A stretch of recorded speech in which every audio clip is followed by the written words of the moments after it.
matter who you are, where you are, what your choices have been, and what karmic timelines and contracts you have journeyed, the light is calling for the reunification of all aspects of life in this realm now.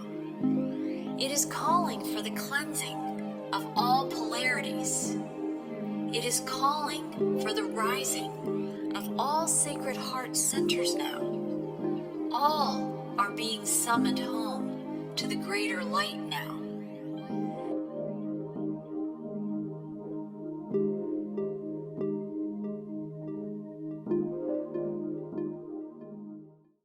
Hi, and welcome to Whole Soul Mastery's Live Well, Live Whole podcast series. I'm Marie Mohler, and I'm an author, intuitive, and a host of bringing these messages of integrating the polarity of light and shadow inside ourselves so that we come into a greater wholeness. And I'm here today with Lisa DiTommaso. Did I say that right? Yes, you did. Oh, yay! You said it beautifully. Thank you. Yeah, thank you. Well, I want to welcome you and I want to thank you for joining me because these are like soul reunions for our listeners. I want to welcome our listeners to our podcast today. You know, when I meet and connect with people, especially when it's the first time, when it's a soul-centered connection, when our souls have led us to this intersection, it is more of a reunion than meeting for the first time, right? We're actually remembering each other, I think, a lot of the times in these connections. And I know that many of our listeners at Whole Soul Mastery and Frequency Writer and the messages that I bring, a lot of people know what we're talking about. They felt that with somebody else in their life. And it is a huge gift in this time where we're kind of at the end times of the separation cycle, where we think we don't know ourselves and we don't think we know each other. And everybody is a stranger. And we feel kind of like, maybe to extend it farther, I think we have been in a dark forest, a little bit lost. We've lost our way. And so anyway, it's delightful to connect with beautiful souls like you, Lisa. And we found each other through the messages that I post on YouTube. And then I went and found, you'd posted a comment, and I went and found your YouTube channel, which is Center Your Awareness. And then we've been corresponding, we've had a conversation, and now here we are podcasting together. And I think the beauty and the synergy of coming together at this time, I think, as these messengers and voices of the divine feminine, of this coming into union and wholeness inside ourselves. And there's lots we could talk about, but I'd love for you to start us off a little bit and just share a little bit about who you are and how you kind of found your way in the journey to what we would call awakening, right? Yeah. Yes, thank you. Thank you, Marie. And I'm just so honored to be here with you. Thank you. I started my journey way back when I was in high school in an English class. And yeah, it's a cool story. You know, I've studied metaphysics for over 30 years in so many different aspects and so many great teachers. And my greatest teacher was, of course, my mother, who allowed me at that age of 17 when I came home from my English class and said, "Mom, I just discovered reincarnation in this story, and I know I've been here before." And she said, "Well, we're Catholic, and Catholics don't really believe in reincarnation." I said, "Well, I don't want to be Catholic anymore because I know I've been here and I've got to find this journey." And she said, "Okay, I'll support you in that." So it was really a beautiful way to start my journey for myself and for her, because she also started exploring from her own avenue. So when we came together, we would meditate together, we would share our stories, we would read books to each other, and I just delved in. I just was drawn to it in such a deep way. And of course, I still had that ego part of me that said, well, to be important in the world, let's get a job, let's get a career, let's work on what the world dictates for you to be. And I struggled with that again, got married, had kids, and did that off and on over the course of my 30 plus years of adulthood. And about 6 years ago, I stepped away from it. And I said, no, I am going to be of service. And I kept asking that, how do you want me to be of service, God? And he showed me, to be me. And I mean, I'm a Reiki practitioner, numerologist, know about astrology, the emotion code, emotional frequency tapping, KOH, which is Dr. Kruger. It's bringing the nervous system into alignment through the surface of the skin, but it also has taught me what each organ and the function of it and the dis-ease that it can bring about in the body. But it also enlightened me with the chakras, or the seals, as Yeshua called them, to bring about the wholeness of the body. So I've really come to such an understanding in my own level of what the mind, the body, the mind, and the spirit bring in with our I am presence. So, there's so many ways of titling, and, who are you? What do you do? I'm a light worker. I work with the light, I work with the frequencies, and I bring wholeness into our moments. And I think that's why I just was so drawn. And again, there are no accidents. I don't even know how I discovered a Frequency Writer probably 2 years ago, and have been listening and leaving comments, and it was just one of those comments that you picked up on that connected us at that soul level. And I think that's what this awakening time is about, is looking at those connections and saying yes to them. It is. That's the other half of listening, isn't it? That we get the guidance and then we take the action step if that's what we're called to do, right? And that it is a deeper listening at soul level. It is. In a lot of my transmissions, or even in my children's books, I think in a lot of my children's books, I have kind of an intro that talks about seeing with our inner eyes and listening with our inner ears. And we are coming back to that kind of as children and souls of God, source, creator, creation. And all that you just described was so beautiful, because in high school, like, that's amazing that you were awakening at that time and you knew to listen to that. You could have felt that feeling of reading that book of reincarnation. In fact, many of your classmates did, and blew right past it as just another assignment in a sea of assignments that in the educational system, as and all the way that rolls these days. But you paid attention, you listened differently, and it was likely your soul's time to do so. There was something about that energy that resonated, and you listened. A lot of people override that resonance. A lot of people override those messages that we are getting. The universe, this living universe, is communicating with us all the time. But boy, we are surely conditioned to not listen, right? We come in these sentient beings, and you see, when you watch little children play and move through their days, they're all about their feelings and their expression, right? Who they are.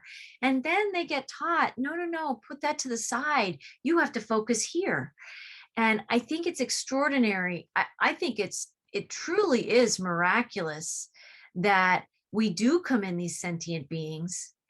We do get those messages at a certain age and stage, right? When we kind of enter school age and we need to be taught how to be who we are, right? We get How to taught, behave in that right, classroom. and behave in that classroom, and to set aside all that you were discovering about yourself in your own ways, or at least dim it down.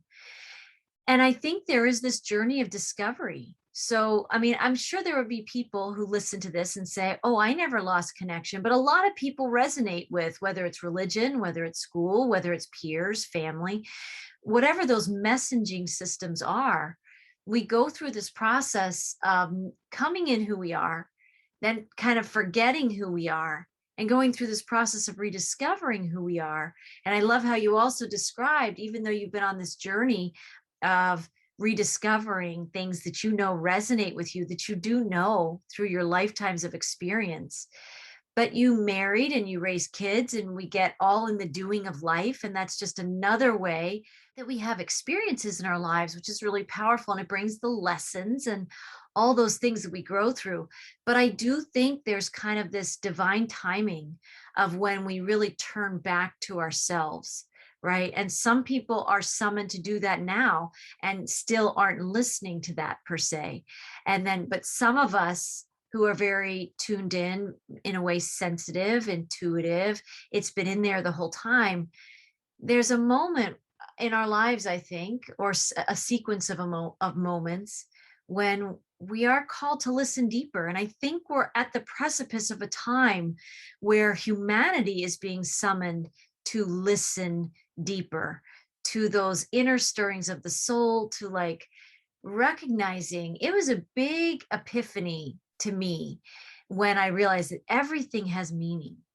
Mm. You know, everything from if I see a squirrel outside or a deer shows up in my yard, or just the synergy of our connection, right? The comments that come through, somebody in the grocery store. I mean, it's just amazing all the ways that this living universe and our place in the oneness of everything, we've disconnected from that. But it's a time of coming back into realizing that we are part of this greater oneness. And I know for some people that's a concept that they hear, but they don't know how it necessarily comes to life in their life. And there's so many things we can talk about today, but I just want to seed in our conversation. I think we are being summoned back into a greater place of this listening and honoring the guidance that's coming through us. I think we're in this place of having to find our way in a world that's upside down in the process of turning right side up. And one of the things that the guides, before I got on camera with you today, I always kind of asked that morning of like, what are we meant to be talking about today? Can you seed this conversation? Is there anything I should know about? And they gave me this energy and in form of a question of how do we find and attune to the light in these times of darkness, stress, and overwhelm that many people are feeling, right? And it's a pretty big question. How do we find our light in the darkness? I mean, that's probably a centuries old question, but here we are. And I think I'd love to have you share maybe just some of the ways through the things, the modalities or the tools that you talked about that you know, but how do you, like, just gut instinct, just like what's right here in your heart center right now? Some of the things that are the quickest and easiest ways that you can find your light when you feel heaviness, or we hear things in the news, or we see, just conflict between people, even conflict between us and our own family members who we love, right? How do we re-find and recenter into that light when we're feeling a heaviness in the darkness around us right now? Yeah, because we do live in that world of duality. Right. And that's what we find balance in. That balance comes from within us. And I feel for me in my journey that balance holding that balance. Mm-hmm. And holding that for me is in the routine of the focus and discipline on what brings me that balance so that I don't feel the overwhelm. Because I can so easily get stressed when I have 5 things on my plate happening and I have to get them all done at the same time. So there is that overwhelm. And then I have the added energies of people in my life that don't live in the light like I do, or don't breathe it, or don't believe like I do. So it's bringing, again, harmony, which is part of balance. And I can't bring harmony to them, so I bring it through myself and within me. And I think that's where a lot of the confusion comes from in the separation, because we are taught that we are separate from each other. Mm-hmm. But I'm not separate from anybody. I am connected to all oneness. And when I have that within me, then I can illuminate that without of me. So therefore, everything around me isn't going to affect me in that stressor or in that overwhelming or in that darkness, because I don't breathe and live in that darkness. Is it there? Yes. My husband used to say, you keep your head up in the clouds. You got to come down. Well, Giraffe is my totem. And I say, that's why Giraffe is my totem, because giraffe lifts me up so I can really overlook everything. I can see it all. I see the darkness. I see the overwhelming stressors, but I rise above it and I walk and live and breathe and stay up here, because this is what keeps me connected and this is what keeps me grounded. I keep my feet on the ground, but it all happens from within, and it's a practice. And the more I practice, the more I can deliver that to the world, to others, to my family, to friends, to clients, to sessions. And it's not a whole one answer. It's individualized, because where my light comes from within for myself is different than it is for you or for others. So it's honoring myself and respecting, focusing and disciplining within myself. Therefore, I can see that in you. Does that answer? Oh, it does. It's so beautiful. And I'm also just bathing in those giraffe energies, the giraffe totem energies. And, you know, my most recent transmissions, the last two have been talking about this kind of bird's eye view, this eagle medicine. Same thing. It's like that bigger picture vision. But I love even more how you describe the giraffe, because its feet are on the ground and its head is above the clouds, where it's getting all the higher guidance and awareness that seeds us and anchors us in a kind of harmonious balance inside ourselves. And that is a lot of what goes on in the separation. If you're not tapping into that giraffe energy, if you're not having that bird's eye view and you're in the minutia of the separation and you think that that's all there is. So imagine when you just gave that example, you might have 5 things that all have to be done simultaneously. That's exactly when the stress and separation all go together, right? And when we get caught up in the minutia of our daily lives, that's how, it's one of the ways that the 3D matrix, you know, is a constant source of distraction from the source, right? And I think it's by design that this realm has created so many things, so many pulls on our attention. I think, I don't even know when it was. I'm not a history buff, but whenever we left what's the word? There's a word for when we were farmers and we lived close to the earth, and I don't know, it was not necessarily being nomadic, but anyway, we were life was simpler then. You know, you lived close to the earth. It was having water and food and raising families, and But Maureen, Marie, let me just interrupt, because I think that's the perception of where we see it now. But when living during that time in those moments, yes, we don't know that. We don't know what that consciousness held. right. Because at that time, they were seeking for more, which brought us to where we're at today. Right. So we've just evolved from that. It seems as if it was a simpler time. Right. However, it was possibly could have been a harder time, more hardships, more ailments, more dis-ease, discomforts. And we've evolved from that. And where we're at now, especially after 2012, and we're mirrored with 2021 right now, this was a magical year. And this year amplified and accelerated us. And we are in what I've heard, the quickening. And this quickening is bringing us to that awareness that technology serves a great purpose. But because of our 3D mindset and in that matrix of that separation, we bring in the falseness of the competition, what you're doing. We're posting the shiny, golden, perfect apple, but we didn't turn it to the other side to see where it's bitten out of, or where the worm went, or where it fell and it's bruised, because that's the truth of the wholeness of the apple. So I think, again, looking at that whole picture and bringing it, we have to be complete to evolve. And we are completing many karmas, karmic attachments, contracts, sacred contracts, soul contracts, because we're evolving as oneness. It's not one person evolving more than another. We're here collectively together. Yes. And we do it in that harmonized energy. We can have somebody who is so ascended and lives over in a trailer off of 500 acres and is living off the land today in this time and is so enlightened, but doesn't have to share it with any other beings. Right.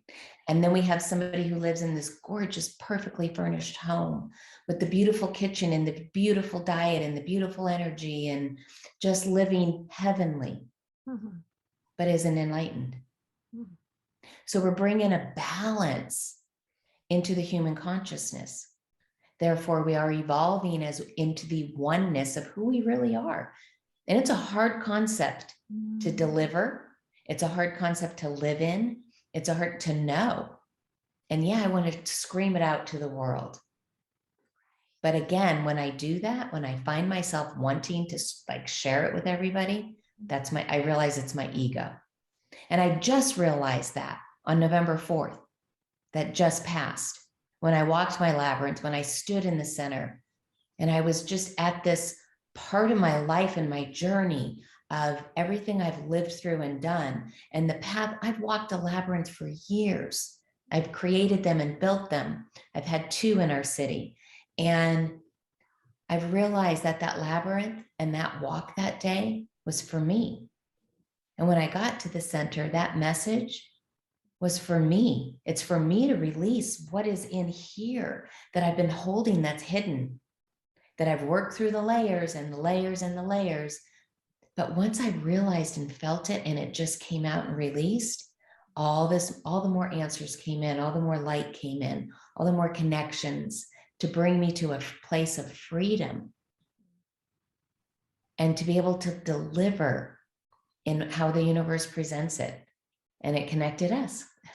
Right. It did connect us. And just everything that you're sharing is so beautiful because it is that wholeness. It's that journey to wholeness. It's integrating all the aspects of us. It's the apple that you talked about, the shiny side and the shadowy side. How many people want to look at all the allness of it? But and at the same time, how liberating it is. Also, when you talked about walking your labyrinth, I've never felt a labyrinth this way, but I also felt as if the labyrinth could represent kind of a lotus, but like an onion. And when you walk the labyrinth, anybody who's done that, it's like the layers of us come up. And when we get to the center, which is in a labyrinth, it's also like the heart, the sweet spot of the onion. We are uncovering all the layers. They are us, right? Those are the pieces of us that have taught us so much about who we are, that have led us back to this place of desiring connection with our presence. And so much of what you just shared is echoed in the things that the guides have shown me in many readings, but I think in some transmissions too, that our frequency is our purpose. Our presence is our purpose. Our purpose is presence when we're present with the frequencies and the divinity that we are. And that can, the layers of that onion can show itself in many ways in our lives. And we can spend whole lifetimes racing towards this thing that we think that is way outside ourselves because we have to get to this destination. And the truth is being willing to be present with the layers of us as they come up and have the epiphanies that you had. It's so soul nourishing and liberating, right? When you had that just November 4th, you're talking November 4th, 2021, which was what? This is the 8th. This is 4 days ago. 4 days ago, the new moon. Yeah. And I think in our world and how we've been taught and how we've been evolving and raised in this, it's in our DNA.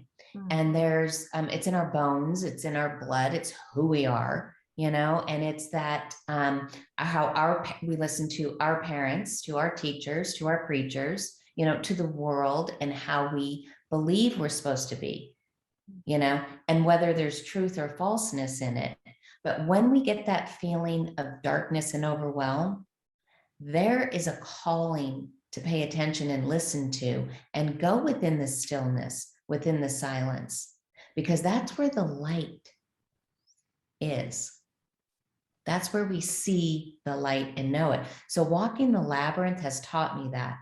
And that's where I align with center your awareness, because I didn't know my awareness until I was in the center of my being. Because there's a lot of awareness out there, and there's a lot of truths, and there's a lot of beliefs. But it's when we know who we are and what that belief is, where our sovereignty is. And I know you talked a lot about sovereignty and finding the sovereign being within us, and I learned that from you. And then I bring that into myself, into my center, and I ask, what is my sovereignty? Where am I centered in that? And where do I present that in my relationships and in my life and in my world?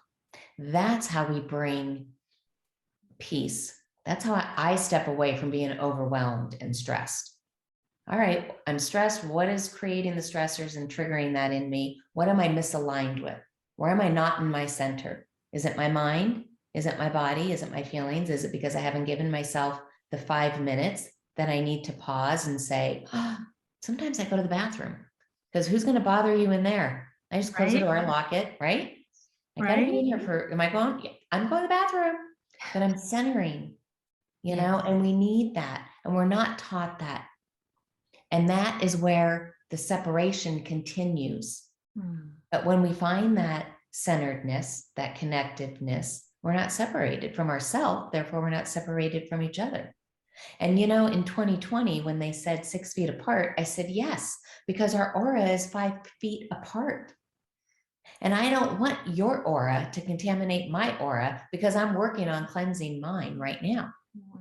And I was so enlightened with so many messages during that year from so many great teachers like you yourself, and that's how we share in the world. And that's how we create the coming out of the illusion, because everything is the illusion. So that overwhelm and that darkness, I discovered, was just an illusion within myself of how I perceived it. And the messages that the Arcturians are sharing through you and your heart to deliver to us from a biblical time. Yes. That was delivered then, but there was distortions that came in and taught us differently through a separated way. We are uniting and remembering that there's a truth and a light to those biblical stories. Yes. And we are leveling up. Ooh, I like that. I just had chills like all over. Good. We are leveling up. We are. And we're doing it together. And you just deliver such a beautiful message for all of us, because we know those biblical times. We know, we've studied them. We know them in all of our religions and all of our beliefs, and now we're bringing it to a new level so that our children will know it, and their children, because that's what it's about. It's about the children. Yes. They're the ones that are going to bring it for the future. Right. Exactly. And when we're aware and conscious enough to let these seeds germinate and grow, and we water them. I love what you talk about of finding that stillness in your day. I've used that example before. It's like a lot of people, especially busy parents, or, people who are just super busy in their life at work or whatever. And they think, how am I going to find time to connect with myself? I don't have the time.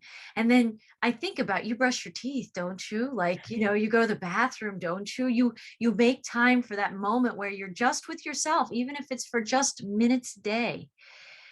When I started channeling, my kids were very small and my life was, you could even call it chaotic. And so at that time, I had only 5 minutes a day, maybe it was, in the bathroom, right? To just take a breath. And that's how it started. And people who say, oh, I can't connect, or I can't do the things you did. Oh, I can tell you, it was just 2 to 5 minutes a day that I'd say, okay, spirit, here I am. Like, here, right? We got this little window. Let's use it. And I would just, just like you said, I would get really still.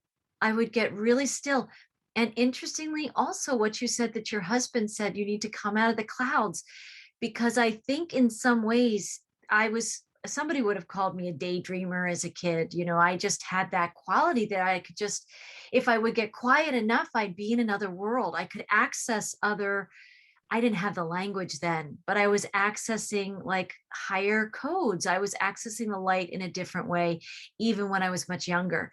And so what we get labeled as is like a dreamer, or people who are just distracted, who can't focus. Or actually, I think it's the most important thing to listen to, even if you just take 5 minutes and you listen to your heartbeat and just tuning into the sound of your own music that's pulsing in your system, that's connecting you with source creator. Like, that precious music is enough to just say, I want to take 1, 2, 3, 4, 5 minutes a day. And it was in just getting really still that I would just focus on, I don't think it was so much my heart at the time, it was my breathing. And it's so beautiful to breathe. And over time, to breathe consciously in this way, it is what steps us outside of the rat race of linear time and all the things that are distractionary, right? To really feel what's real and true inside ourselves, which is our soul presence that is infinite and eternal and whole. And it sees much bigger picture vision, like the giraffe, right? Who's grounded, but also breathing divine prana. That's what I see. The giraffe is breathing that divine prana. And I know that there are people who will be listening to our conversation today, and they sure wish they can they're just underneath that cloud cover, and it's stormy and it's overwhelming. And what would you say then? I would say to honor that moment that we're talking about first thing in the morning, right before we open our eyes, because we're awake before we open our eyes. And in that moment, 60 seconds is a long time. And, it's that honoring of, ooh, I'm awake. I go through a whole morning routine before I even open my eyes. And it could be anywhere from 2 minutes to 40 minutes. I don't put a time on it, and there are some mornings where it is 2 minutes, and there are some mornings where it's more than that. So I think it's in that moment when, before I open my eyes, that I'm honoring and connecting with my heart and who I am, and here I am beginning my day. I have a fresh new start today. I don't have to bring yesterday into today, or whatever that baggage was. Did I resolve it, or do I have to work on it today? And it depends on what day it is. Like I said, my 2-minute days are, wow, I get to get up and go be with my grandkids today. That's always an energizing excitement in me. So I quickly go through my boom, and then I get out of bed, and go on. But there's other days that I'm granted to lay there for that extra moment and that extra time to connect before I open my eyes, and I say, thank you, thank you, thank you. How can I be of service today? Where am I going to share your light, your gifts through me? Because I know for my belief that there's a greater source energy that connects in through me to be me, to deliver this. And that's why I feel like, I'm not separated from anybody else. I'm not better than anybody else. We all wake up in the morning and we have a choice of what we're going to feel before we even open our eyes. And I also want to share, going through a message of, to pay attention to what we are listening to, because that's what we hear. What we are looking at, because that's what we see. What we are speaking, because that is our truth. And what are we caught in? That is pulling us out of our center. And it takes that divine moment in the morning, whether it's a minute, 2 minutes. I know there's so many busy women, so many busy men and life is changing for all of us. It's not one person is struggling more than another, but what can we do to help the struggle of it so we can all be in the light? Exactly. It is so beautiful when we have, like, when I'm bathing in your words, your awareness, your practices, the things we do to connect with the deeper parts of ourselves. I'm going to echo exactly what you were saying, is that people could think, oh, I don't have time. But it's amazing how that 2 minutes of time stretches through your entire day and sets the whole day on course to be of this higher frequency, as if you are that giraffe walking through your day, the whole day breathing a prana. When you miss it, it's like, I don't know. I mean, I love turtles or something, but it's like you're way down here on the ground, disconnected from that beautiful prana and feeling like you have to negotiate and navigate everything and you're on your own, right? And that's people pushing through life and pushing through messages that are coming in right and left, but people don't even have time to receive the messages. When you take that it's a very rich, nourishing 2 minutes. And I know that many of our listeners can identify with this feeling, because many people do have some kind of spiritual practice. I find the same thing. If I have the consciousness, and you make it a practice to have the consciousness that before you open your eyes, because you do feel yourself coming to consciousness before you rise, and again before you fall asleep. It's the same kind of thing. It's that other opportunity to be grateful, to be thankful for the gifts of what was shown to you that day, whether it was heavy, whether it was light. You're all of it. You're all that is a part of you that is trying to come home into integration. And when we can consciously bring that into integration ourselves in the morning and at night, that's why I like pairing these things with something I'm already doing. I'm already knowing that I am going to go to sleep at night. So I will be with myself at night. And I already know that I'm rising. So I don't have to make time for that. I'm the one who's there, who's waking up. Same thing with brushing your teeth. I mean, we typically don't brush each other's teeth. We brush our own teeth. So when you're doing those things with yourself, those are the moments that you can have these 1 minute meditations, check-ins, feeling your heart, going into a place of stillness. And people who are busy in very busy careers and work lives, whether you're a teacher and you're, working with kids in a classroom, but gosh, that teacher that takes that 1 minute, one of my kids had a teacher who had been teaching for like 30 years, so had known a different kind of teaching even than the teaching, that we see today in many ways. And she incorporated meditation into the kids' days, and she would have them take just a few minutes. And she also made time every day. I think they had like a tiny little garden, maybe a couple little flowers or something outside, but she also, in that time of the meditation that she would, and it wasn't long, it was just this little bit of time, but boy, it centered those kids in that classroom in a way that kids just very often are not getting that, receiving those messages and having that modeled. So something miraculous happens when I love the giraffe. I hadn't thought about that. Like you said, seeing above the clouds, because those clouds represent the separation to me. That's the haze of the filter that affects our perceptions of who we are. But if we can peek and poke through the clouds and breathe that divine prana, our world, our perception is different. Our presence is different. We show up more holistically in those perceptions. Mm-hmm. And it's just easier to maintain a kind of balance, even if you have some discordant energy, frenetically bouncing through your day. We're not saying that there isn't these challenges, the static in our field or in the collective field right now. But when you have made time for that prana, or say you missed your check-in in the morning, say you didn't take that time, and the day is just running away with itself. It's just like a runaway train. Oh my gosh. And this thing and this thing and this thing. And the more you focus on the things that aren't going well, the more that train seems to be headed towards more of a train wreck.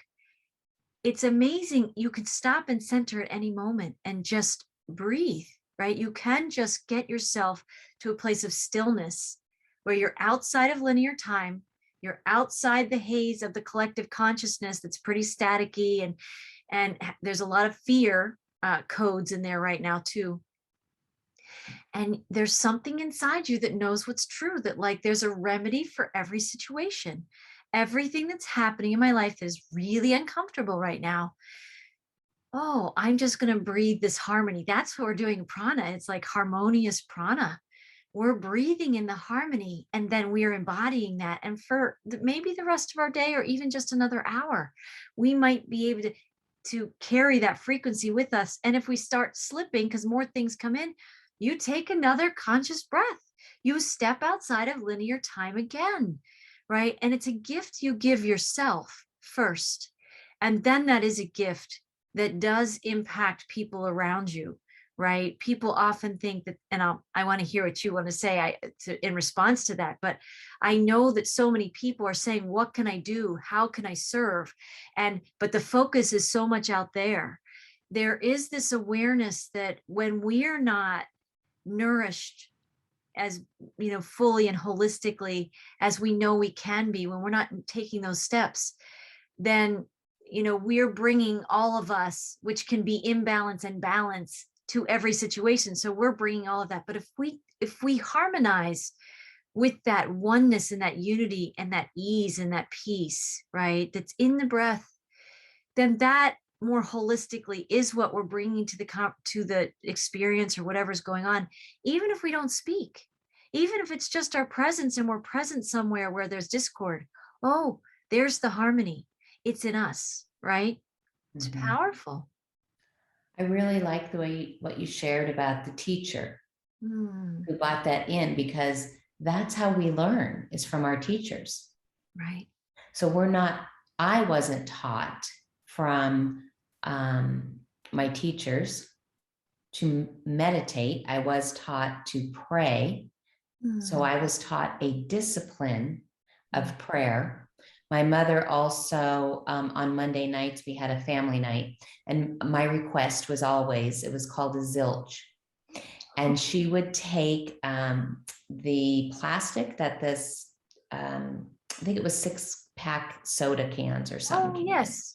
And she would ask the people at church to save them. And so she would cut them into this long line, and she would pin the end over to a hanger, a wire hanger, and hang it from the air conditioning vent. And then on the table, she put a pie tin with water in it. So she would light this plastic, but she would play, so all the lights would be out at night, and she would play, of course, meditative music. And when you light it, it would burn down and it would make this sound that was this zzz, and then it would hit the water and go spsh. And it was beautiful. And I was young, I was probably 10 years old. And that was like my favorite thing to do. And so when it was my turn to pick, because there was 5 siblings, so that was always what I'd pick. And because going to school and teaching that, and that our teachers I was in the school district for years, and I bless all those teachers, because I really wanted to be a teacher until I became an aide and discovered it was difficult. Yes. And it is not my forte. And I bless teachers every day and especially during this time of such, again, turn up, but I really would hope that in our future, that discipline of beginning the class time with that breath and unity coming together. And I do see in the future that some sort of Reiki teaching could be brought into the high school level, possibly a senior level, as an opportunity or an option of all the other stuff that children are learning, that are there because they've been there. But how do we change such a big system? And that's why we bring in the astrology part of it. How do we change this big system? Well, it's taking place right now. It is changing. We are supporting the change within us, so within the systems. Right. And it's, again, is it overwhelming? Yes. Is it stressful? Yes. These are stressful times. They are overwhelming times, but it's all in how we view that and how we feel about that. So how are we going to pause? And each time you and I share something, we like come back to this, like this beautiful stillness, I think is just in this space between us, but connecting us in this oneness. And it's amazing how we can have this like stream of things that are coming through our hearts in this conversation. And then there's this like breath. There's this breath where we integrate what we each said, right? And then the next, it's like tag, you're it. And then the next, you or I stream again. And it's almost like that's how life was in the golden ages, right? In other times where we have been able to embody this higher consciousness in physical form, this didn't even need to be taught because this is the way things were. We were so unified, we were so connected. I'm sure in that day, if they were hearing talk of like predictions or prophetic forecasts that we were going to be separated one day and we weren't going to remember who we were, they were probably like, what? Like, how is that even possible? Right? Because the living breath is everything. It's the infinite intelligence. It's our life force. It's the very foundations of what our all of our systems were based on, right? And our civilizations. And then here we are thinking, how do we get back to that place that seems so unreal or unattainable? And yet these are the cycles of spiritual evolution. I mean, that's why that big picture vision can really help, because when you're in it and you're like, this is a disaster, we'll never come back from this. This is that kind of impossible speak, right? It would be impossible. Somebody might be feeling that right now, listening to us talking about these stillness points, these still points in our day, or connecting in this way. It's just a level of perception beyond what you're perceiving, that there is this union that is who we are. And we do have to learn some tools. Sometimes you have to bounce into a podcast like this to hear people just modeling those teachers in this way. We're teachers right now, right? We are messengers that this is possible for everyone. And no, not every child is getting this in their classrooms. And we won't have to get into the pandemic and things and the masks, but whole different messages often being shared in today's educational system right now, and these very impressionable young minds, right? Whereas when my kids were younger, and your kids, I'd imagine, were younger, it was very powerful to have this teacher that was teaching meditation and breath. And it was not a long thing in their day. Remember, this was like first graders. Okay. So, everything were little doses of a lot of things in their day, but it was a critical dose, just like what you're talking about with that 2 minutes, whether it's 5 minutes or 10 minutes. And if people see my transmissions, we all have our gifts. That's just the way spirit pours through mine. It was in making time for that 2 to 5 minutes a day, because that's all I had, to receive words. That's what it was. It was a couple of words at a time. It wasn't full sentences even. It was just like a little dose of like, I saw a feather, it was very exciting. I'd get one little morsel and I would be, wow. And I would have a full experience of that. And then I was so enamored when they became sentences, when the words arranged themselves through spirit and through my higher guidance system, that it was like that sentence, like, how do we find and attune to the light in these times of darkness, stress, and overwhelm? That was a big deal when I went from words to a sentence. And then, but just taking more breaths and making more time. It's amazing how time for that grew in my day, that it went from having 2 minutes to 5 minutes to like all of a sudden I had 10 minutes where I didn't even have 5 minutes before, right? It stretches time. And so then I had more time for these beautiful messages to come through. And then it went from receiving sentences to paragraphs. Like I was blown away of like, oh my gosh, there's all this information. And then it just became like, how long do you have? Because I could probably write 24/7, never stop, because the gifts that they want to give, it's always on, right? They don't leave. They're always there to support us and guide us. That means at 3 a.m. in the morning, if we're calling out, or at 2 o'clock in the afternoon, if we're just in a place of divine receiving, spirit and your team of guides and God and these frequencies that are leading us to our higher awareness. And truly, someone recently said, I think it was Paul Panzica, who I podcast with, he talked about the hero's journey, but also the heroic soul is seeking their optimal timeline.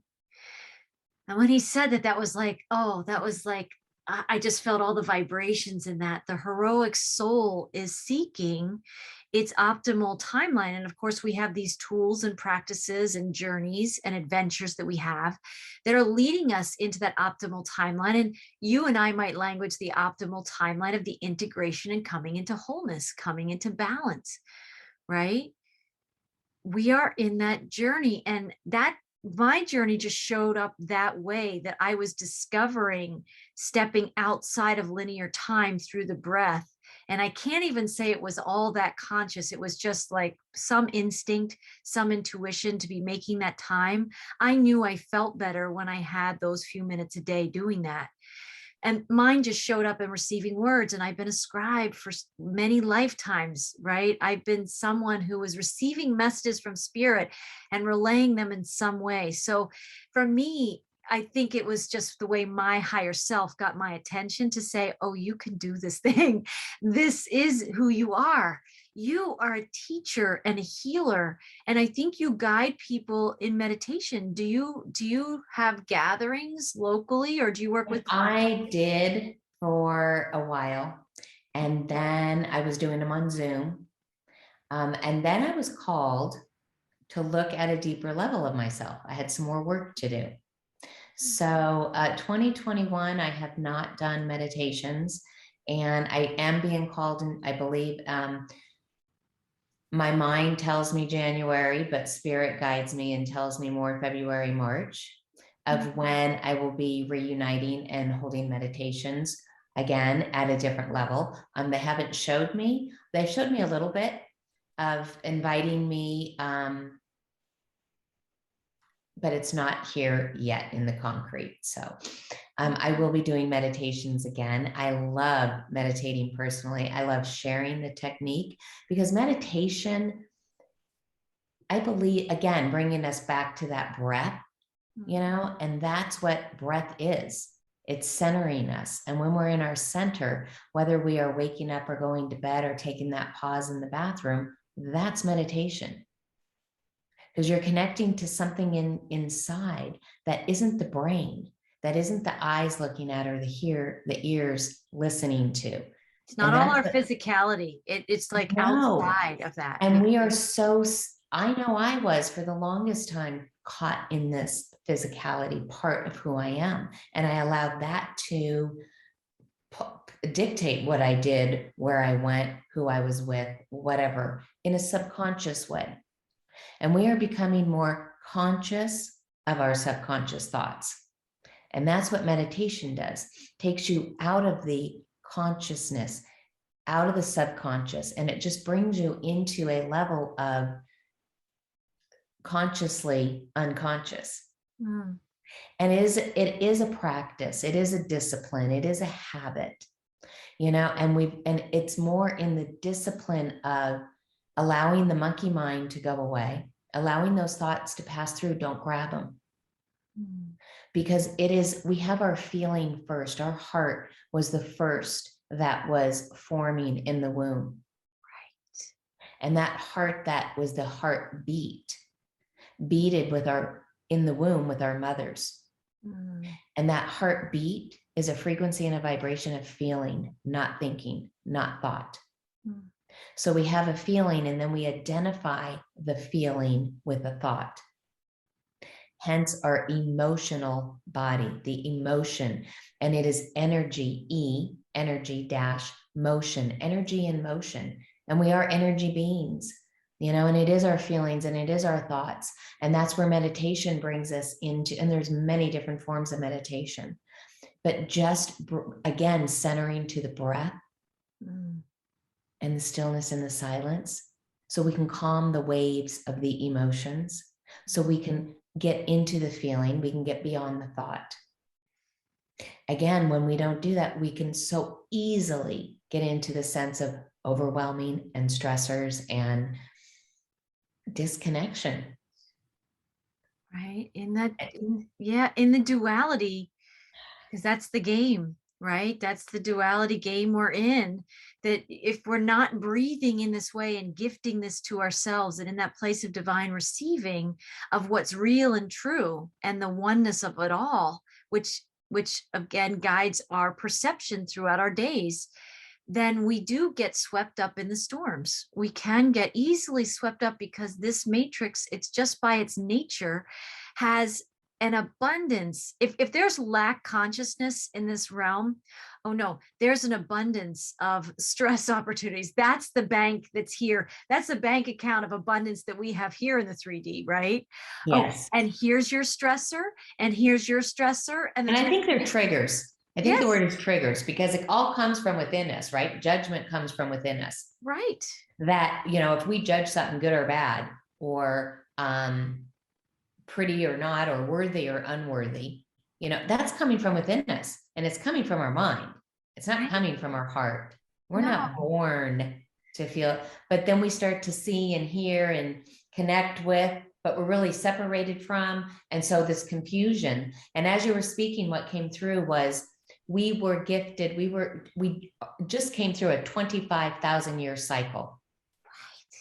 How do we even pick up? We live for a lifespan of 80 to 100 years, you know, and back with the Essenes, when they were, you know, when the Essenes lived for 638 years, we couldn't concept that because we didn't know what that reincarnation of life was. So we were gifted 25,000 years of separation. It was a gift. Yes. Because now we get to experience, according to, I believe it was Buddha, 1,000 years of peace. And we're just beginning that. We're in the first breath of what 1,000 years of peace is going to bring to the conscious awareness. So that's where meditation comes in. It doesn't matter if you can meditate and sit there and hold. It's what you're holding for yourself in that moment of meditation. Any guide can guide you through a guided meditation, or even a sleeping to get you to sleep meditation. But it's up to that part, your center of who you are, of where you're going to bring that. What level are you going to allow yourself to expand to into that awareness? Because there's a lot out here. Right. You know, and sometimes I got to pull myself back because it's like, wait, I can't do that. That's not for me. It's for many, but it's not, this is what I can do, you know, and it's knowing self right at that level. And that's what, you know, that breath and meditation brings us to. I love several things I just wanted to say is that first breath of those new 1,000 years of peace, right? The first breath is the first seed. And when people take that first breath and they are listening to something like this, or it comes another way through other messengers, but they realize that their breathing is the seeds of this new earth experience, this whole new adventure and this new age, right? That first breath, we're seeding it. And then we get to, you know, we get to listen for where those seeds plant and where we're going to water them and how we're going to nourish them.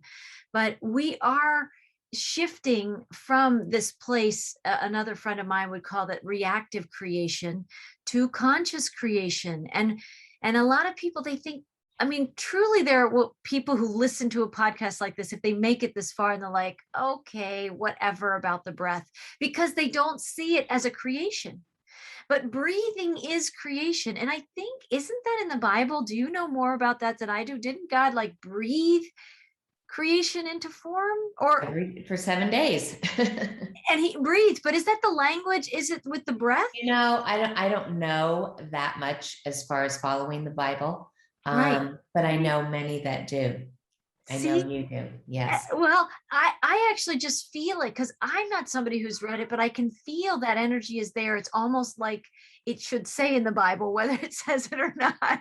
Oh my gosh, that I could say such a thing. But that God breathed the world into being. That's what I feel. They keep showing me breath is creation. And when every breath we take and we're conscious of, that breath is a seed. And that's where this other language that they've given me about how language itself can liberate and language can incarcerate, right? That's such a big concept and an energy form. I think the same thing is true about the breath. The breath can liberate us. The breath can incarcerate us, right? And I think in the shift of ages that we're in right now, as so much is changing in our world, whether the different people as global citizens and humanity of this planet agrees on what the changes are, that's a whole other thing. But I think we all know that it is changing, right? And when we can become these conscious creators, the truth is, and I'll use my serpent language here, but the serpent, the matrix itself, is heavily invested in us not unifying in the breath, us not unifying in who we are. And so it's going to continue to seed divisions. That's its garden. It's the division garden, right? It's the discord garden. And it makes sure, look at all of our wars. Think about us in the golden ages. We didn't war like this, right? We were of a different consciousness and frequency entirely. But those codes of that unity consciousness and that harmony are inside us. And if we are still the same creators that were here 25, 26,000 years ago, before we descended, guess who's still here today? Oh, those very same creators, right? From those golden ages, right? And we're back again to say, okay, so if we breathe division, that was our creation. Now we're going to breathe union. And that's when maybe you're not necessarily on a Zoom call or in a gathering, a group meditation, but you can be a party of one, breathing unity consciousness for the collective. And then when you connect with other people who value these things, you can have your own meditation groups. Like, that's what is healing this planet. And one by one, in a collective, we are being summoned awake. We are being summoned to this unity consciousness, and the serpent can't touch that. So why, we won't go into the political part of this whole thing, but I'm just going to say this phrase of like, why would a serpent be so invested in us not breathing? Because the breath is union. And the serpent, it's like the antithesis of its vision for creation, which is discord and division and keeping us separated. So it cannot have us breathing in union together. Oh, no. No, no, no. So it has to have the world all masked and all these things. As the world is waking up, and I do believe the world is waking up, when we begin to value the breath as some of our greatest wealth of all time, right? We can all have physical wealth. We can have dollars. We can have crypto. We can have real estate, all the ways that cars, whatever. We can have all these things.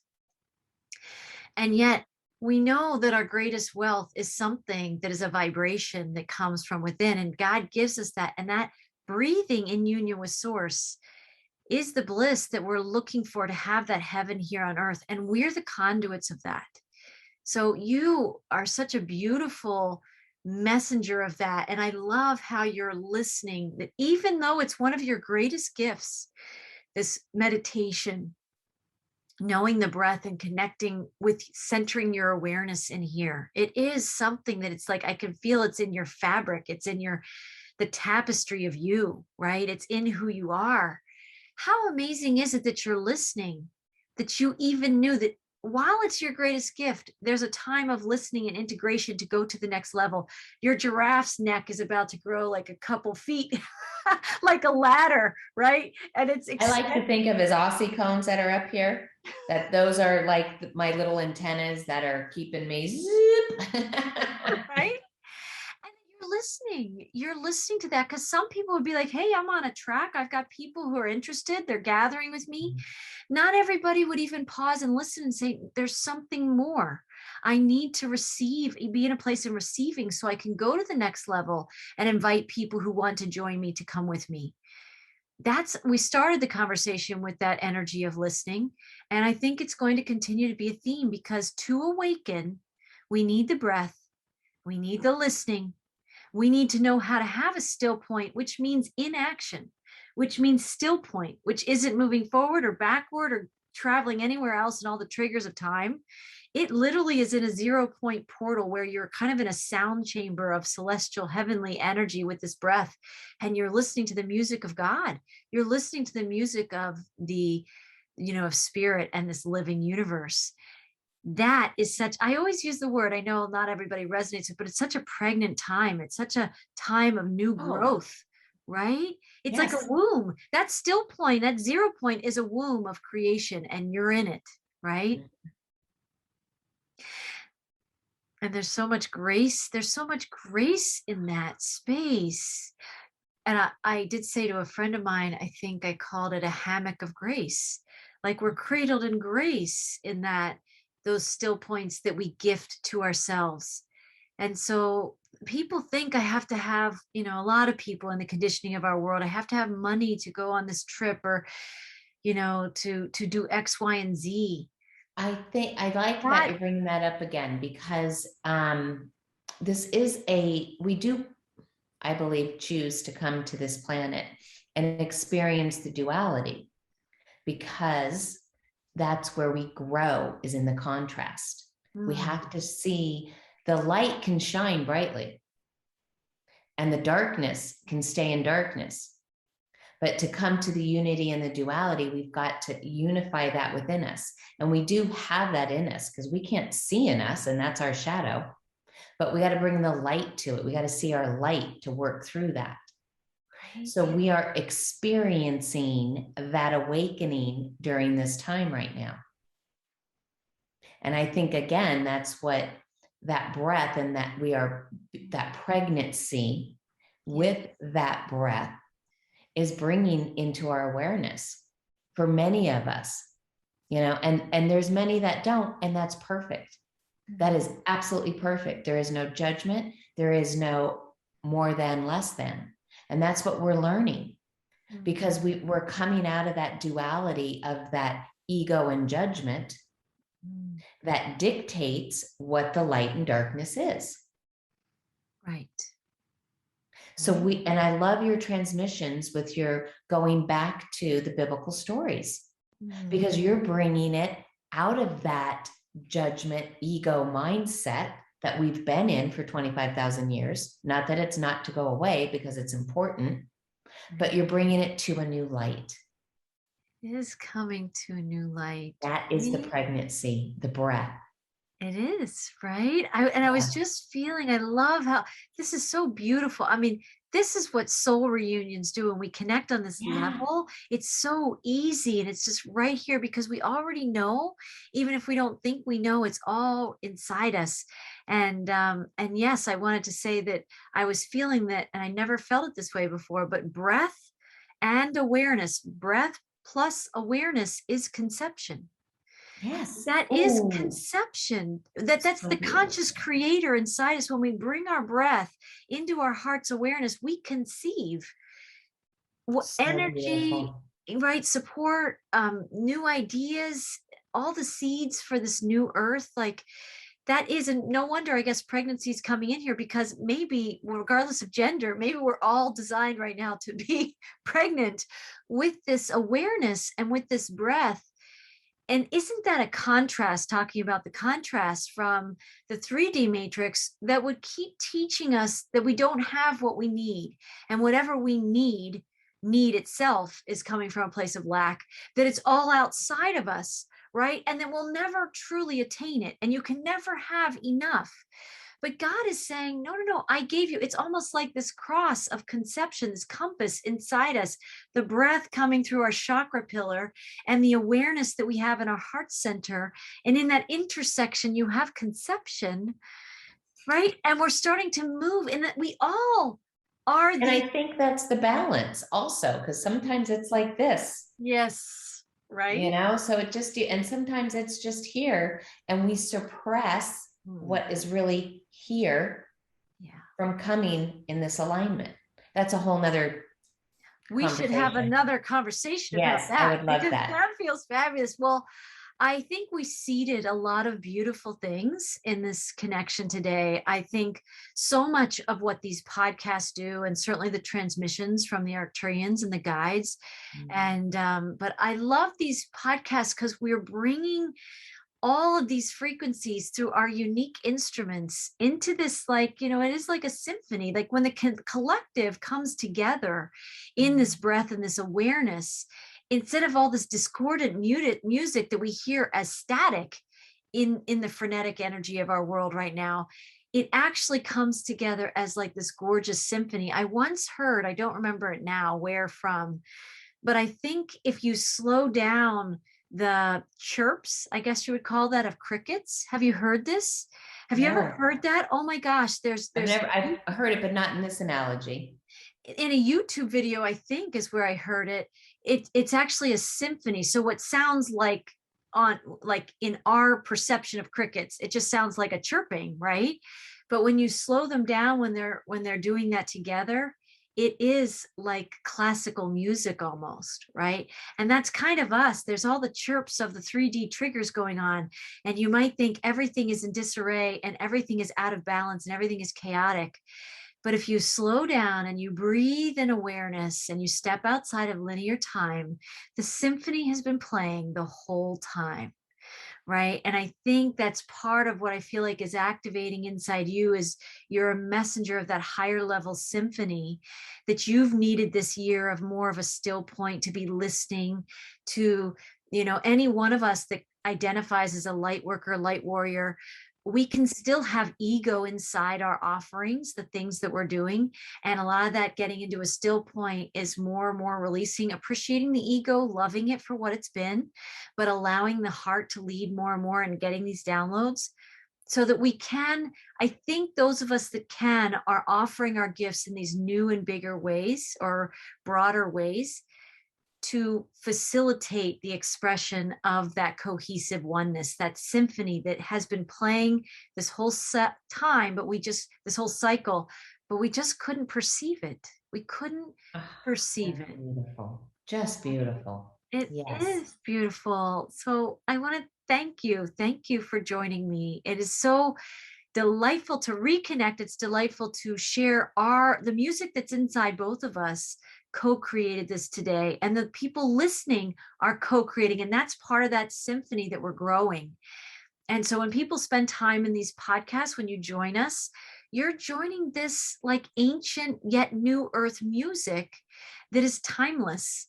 And the more we spend time, we don't even necessarily know why we listen sometimes to certain podcasts, but if there's an attraction and you're still here listening at the end of this conversation, you're part of this music that we are creating together, right? And this is also what's happening, is we're going to be listening to that humming of unity. We're following the sounds. God and Source and Creator is leading us.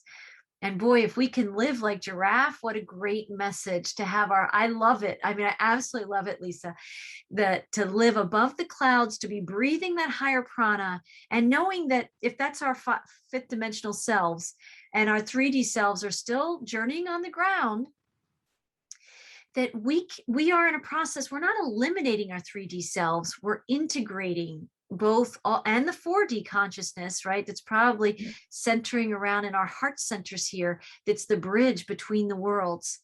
And here we are sharing these just beautiful messages in a time in November where we've come through, and I'm going to wrap this up, but we've come through Red October of 2021. I believe we're still inside some of these energies of Red October. I think that's why I haven't moved this painting behind me, because I just feel these red frequencies. And